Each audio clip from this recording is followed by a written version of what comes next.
Alhamdulillah wassalatu wassalamu ala Sayyidina Rasulillah wa ala alihi wa sahbihi wa mawala. Amma ba'd. Inshallah, today we will be talking about a revolutionary figure, someone who had the aspiration to change an entire nation. Inshallah, today we will be going back 150 years into the Horn of Africa in Somalia. And in Somalia, there was a figure of resistance, a figure of bravery, known with the name Sayyid Muhammad ibn Abdullah ibn al-Hasan. And the British gave him the title the Mad Mulla. The Mad Mulla. He was a constant thorn for the British, and the British hated him. Now, many people have never heard of this name. If you say Sayyid Muhammad ibn Abdullah ibn al-Hasan, no one would know him. We are not from that background, or the majority of us, but it's essential that we read about the history of the Muslim Ummah. And from amongst the Muslim Ummah, especially in our recent history, where many of the countries were colonized, one of the figures who stood for his nation was Sayyid Muhammad ibn Abdullah ibn al-Hasan. So who was he? He was born in Somalia in the year 1856. And he was from a pious family, a family of religion, a family of learning. His father's name was Sayyid Abdullah Hasan. And from a young age, he nurtured this child very well. So he memorized the Quran. He started memorizing Islamic texts. And when his father passed away, he went to the home of his mother, which was in Somaliland. Now, many of you may not know, but you have Somalia, which is a country which is recognized. But then there's another land which is connected to Somalia, known as Somaliland. And they have their own culture, even though many of it's similar with the inhabitants of Somalia. But this is not a registered country. It's not a recognized country, Somaliland. But he went to Somaliland, he continued his education, then he came back to Somalia in a place known as Barbara. And in Barbara, he continued with his education and he started teaching. And many people were fascinated at this figure, that he's such a learned individual.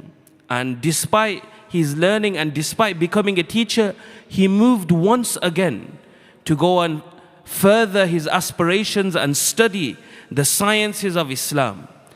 And in the end, where did he go? He went to Hajj, to Makkatul Mukarramah, and to visit Madinatul Munawwarah. And in the Hajj, this is where he started to change his mindset.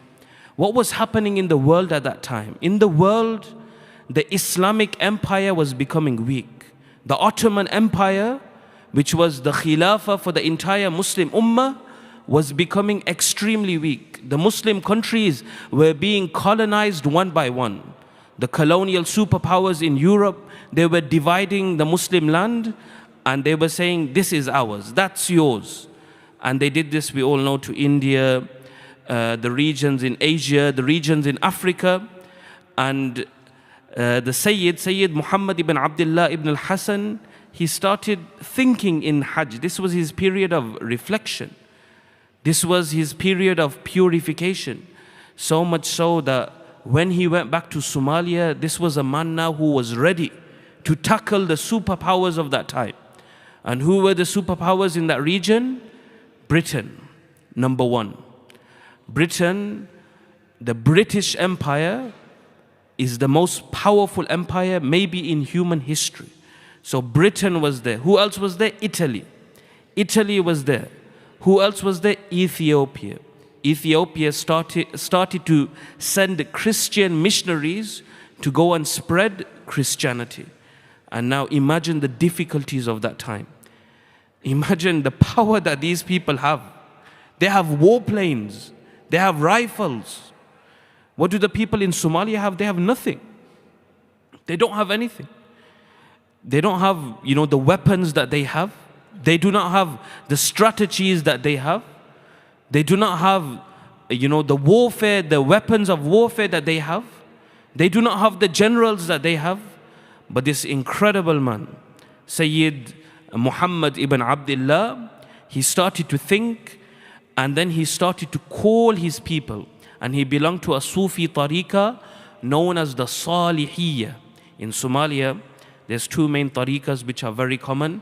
At-Tariqatul Qadiriyya, which many of you are aware of, and At-Tariqatul Salihiyya. At-Tariqatul Salihiyya, many of us are not aware of, but he belonged to the Salihiyya branch. And his followers started to become known as dervishes, the Darawish. So the dervishes, he began to call them. He said, don't be a slave to these people. Don't be a slave to these colonial powers. We can resist them. We can fight if we have the right strategy, if we have the right people, if we're free from betrayal, we will beat these people. So many people, they responded to his call, and many people started to join him. And now at this moment, the British, they started to become alarmed at the amount of followers that this man is gaining. So once there was an incident where a mu'adhin, he called the adhan, and one of the Ethiopian missionaries who had come, he heard the adhan, he woke up, he became annoyed, he fired a shot to the mu'adhin. And when this happened, Sayyid Muhammad ibn Abdullah and his followers were in uproar. They went to demolish the places where the Christian missionaries stayed, but the British interceded on their behalf, and they said, we will no longer have these missionaries in this area. So at that time, the British, they were analyzing and assessing Sayyid Muhammad ibn Abdullah, and in 1901, they went with an army, they went with a unit of soldiers to go and face him. And look how clever this man was. This man, what did he do? Sayyid Muhammad, he took all of his soldiers out of that town that they were staying in. The British came, they found there was no one in this town. Then all of a sudden, the dervishes of Sayyid Muhammad ibn Abdullah, they attacked and they beat the British. Subhanallah. And when they beat the British, this was worldwide news. If you pick up the New York Times in 1901, if you pick up the British newspapers, the tabloid, the press, they were all talking about this mad Mulla, Sayyid Muhammad ibn Abdullah ibn al-Hasan. Who is this man? He's defeating the strongest soldiers in the world. So the British, what did they do? They started attacking on planes. Modern warfare, things that had never been seen before in East Africa, with their supply and their weapons. And subhanallah, this was a testing time. But between 1901 and 1905, every single battle that Sayyid Muhammad ibn Abdullah faced the British in, he beat them in every single battle. Subhanallah, I want you to think about this. One side has warplanes, one side has rifles, one side has units which are organized.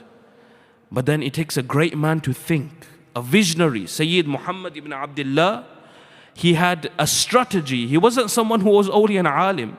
Even in war, he had a strategy. He had to make sure that all of his soldiers were fed. So he went to people who were producing crops, and he said, double the produce so that these soldiers who are in the path of Allah are fed. Remember, he has no weapons. He can't produce his own weapons. At that time, they don't have the technology. What did he do? He sent letters to kings and rulers who were not only in Somalia but also in other Muslim countries, that we are in need of help. We need weapons. We need rifles. We need guns. How are we going to face these soldiers? What else did he do?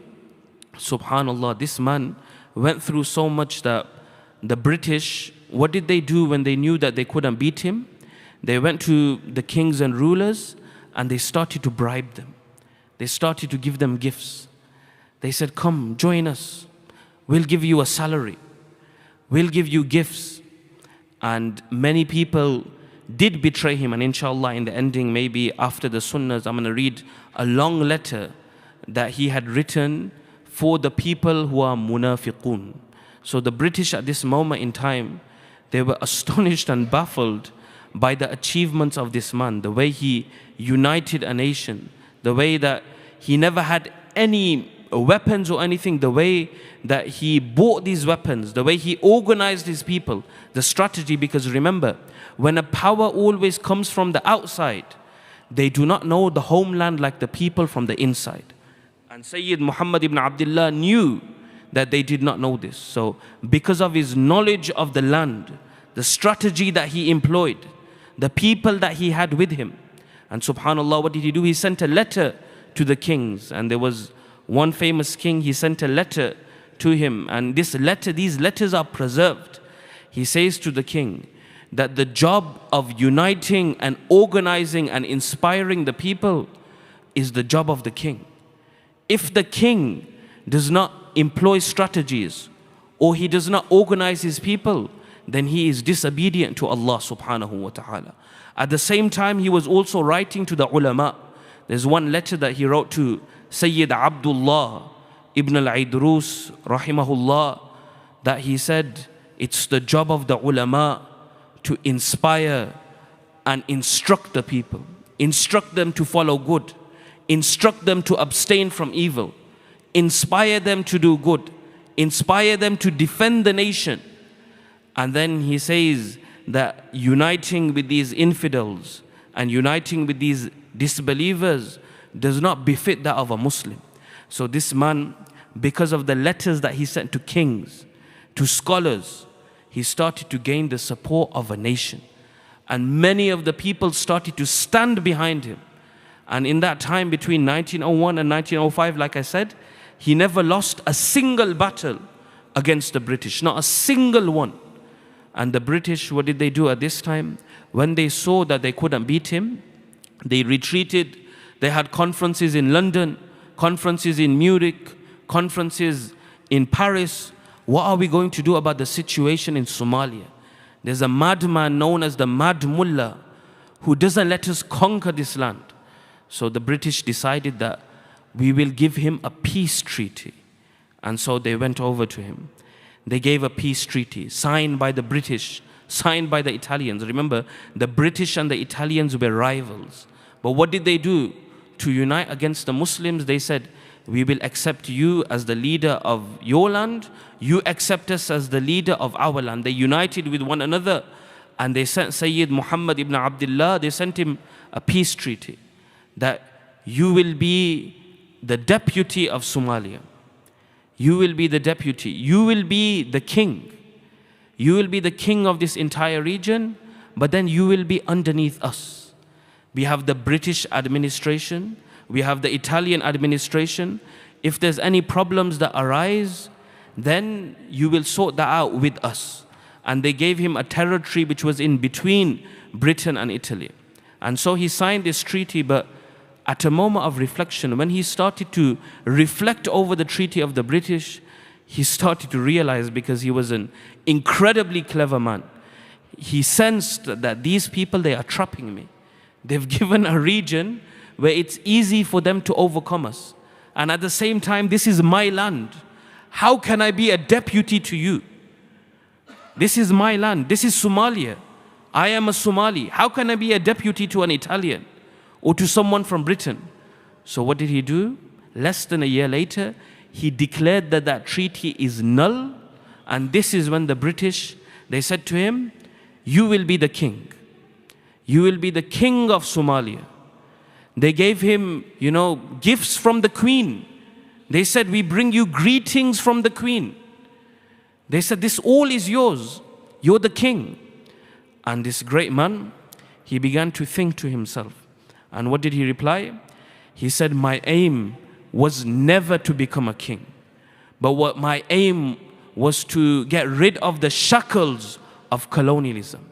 My goal was to spread Islam and to stop kufr in its tracks. Being a king was never my goal. It was never in my heart and my desire to become a king. My life is for my people. And as long as I live in this land, my fight will always be with my people. I have no interest in becoming your king.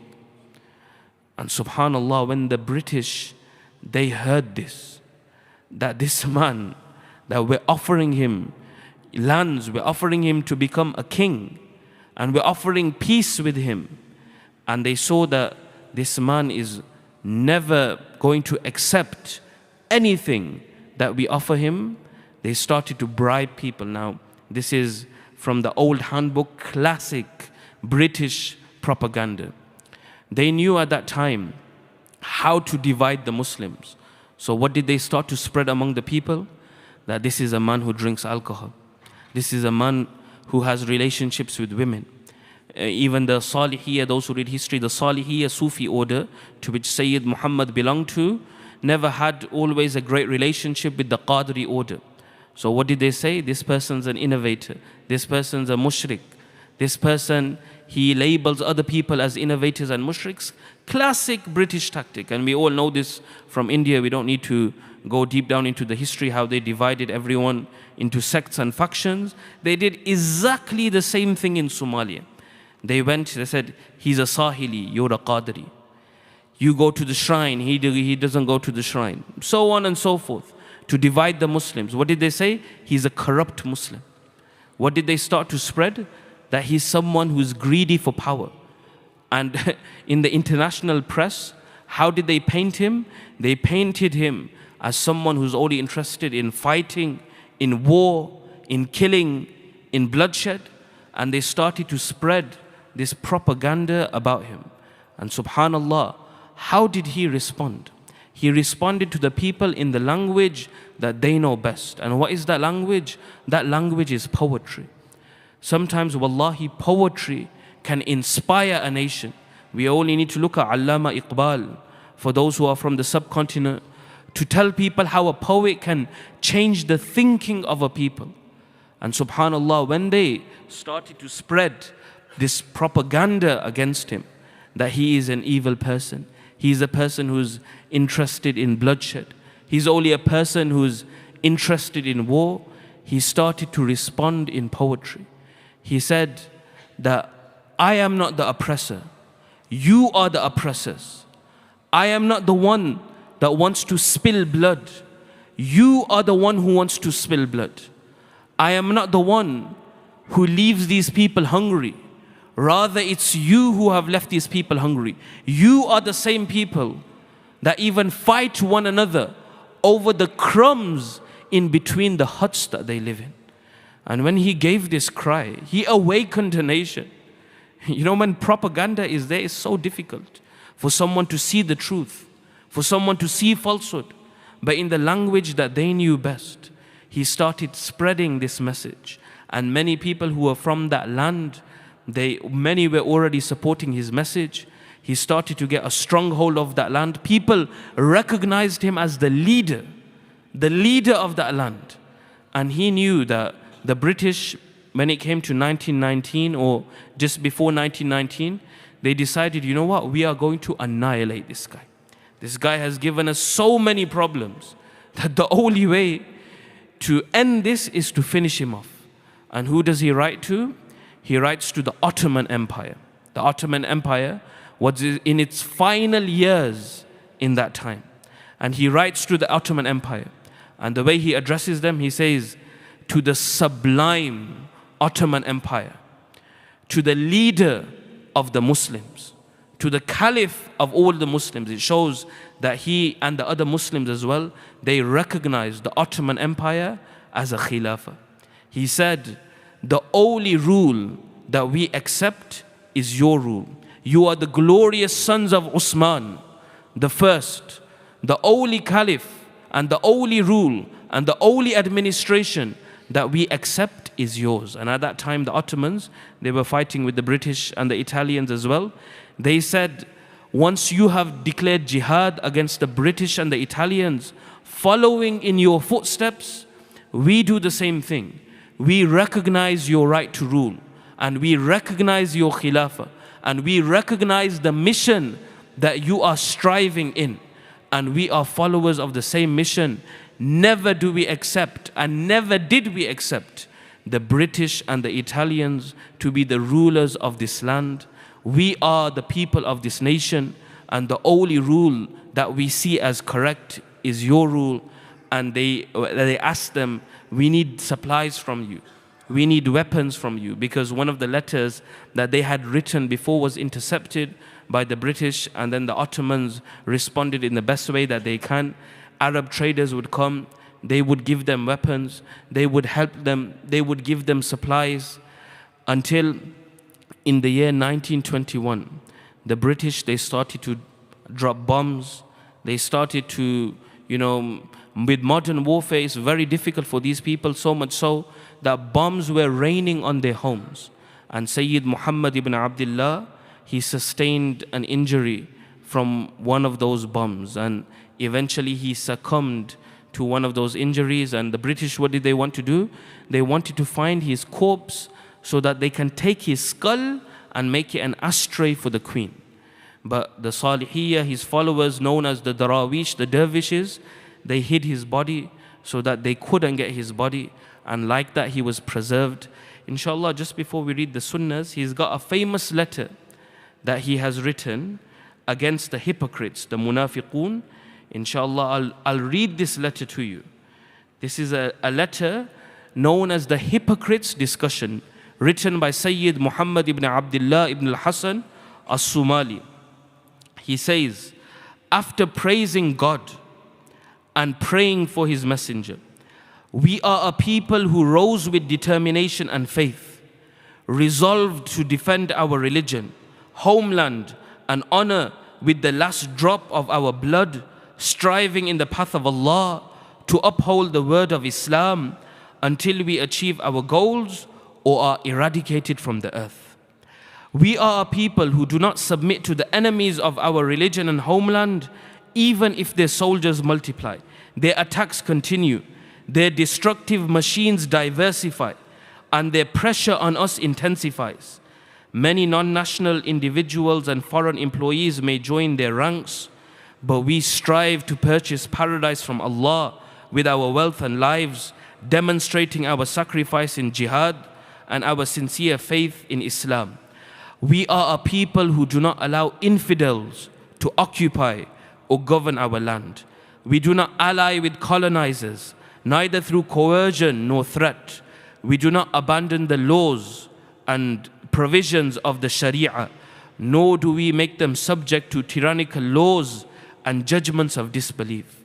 Instead, we declare war on leaders who permit them to enter and colonize our country, and we direct our blame towards the scholars and judges who demean our Sharia.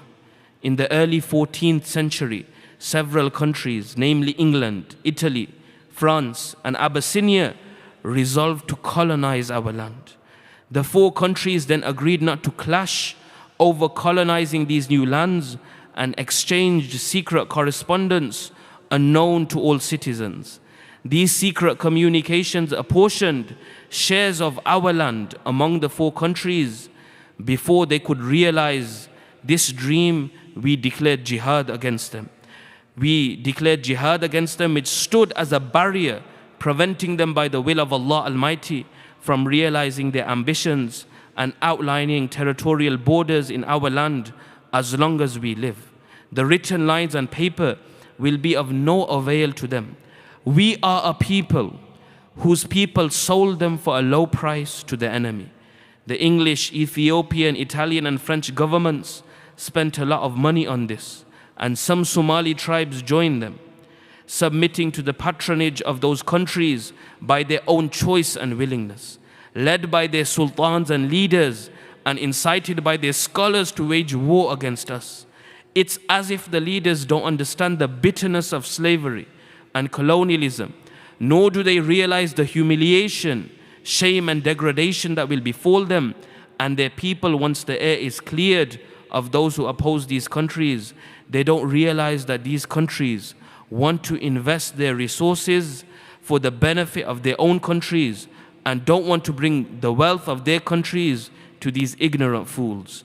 These fools don't understand that salaries are like those given to birds and whales for hunting. We are a people besieged by the infidels and hypocrites from all sides, and encircled by them like a halo encircles the moon, or a bracelet encircles a wrist, All means of transportation, military supplies, and food have been cut off from us. We are a people whose hearts are filled with anger and rage because of the dissension of the Muslims, despite their large numbers and the cooperation and agreement of the colonizers. Despite their small numbers in our country, and in the cities inhabited by these four countries, the habit of drinking alcohol and using drugs also emerged, and prostitutes opened their doors without shame. When I learned, he's talking about himself, Sayyid Muhammad ibn Abdullah, when I learned and saw that, a strong Islamic jealousy stirred within me, the flame of nationalism ignited in my heart, my spirit burned with anger, almost bursting out from my physical body. So I began to preach in mosques and gatherings, delivering passionate religious sermons and reciting Quranic verses concerning promises and warnings, commands and prohibitions, to alert the people before the epidemic spreads throughout the country and the enemy seizes all of its areas.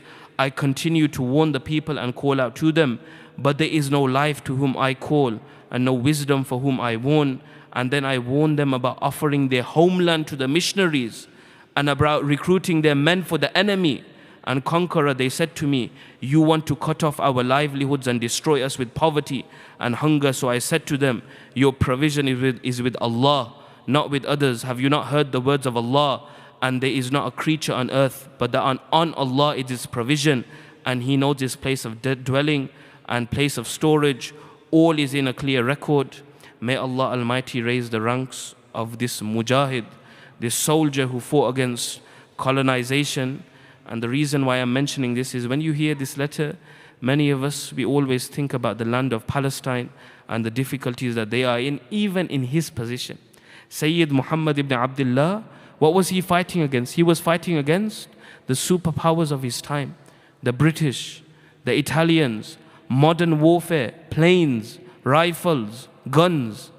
But what did he do? This was a man who never feared anything. And his biggest victory was that he did not have any desire in his heart except for his people and for his land. And what happened later, 40 years later, Somalia was free from the shackles of colonization. May Allah Almighty raise the ranks of the blessed land of Somalia and bless His people and bless His leaders and keep them firm on the straight path. وَمَا عَلَيْنَا إِلَّا الْبَلَاغُ الْمُبِينُ.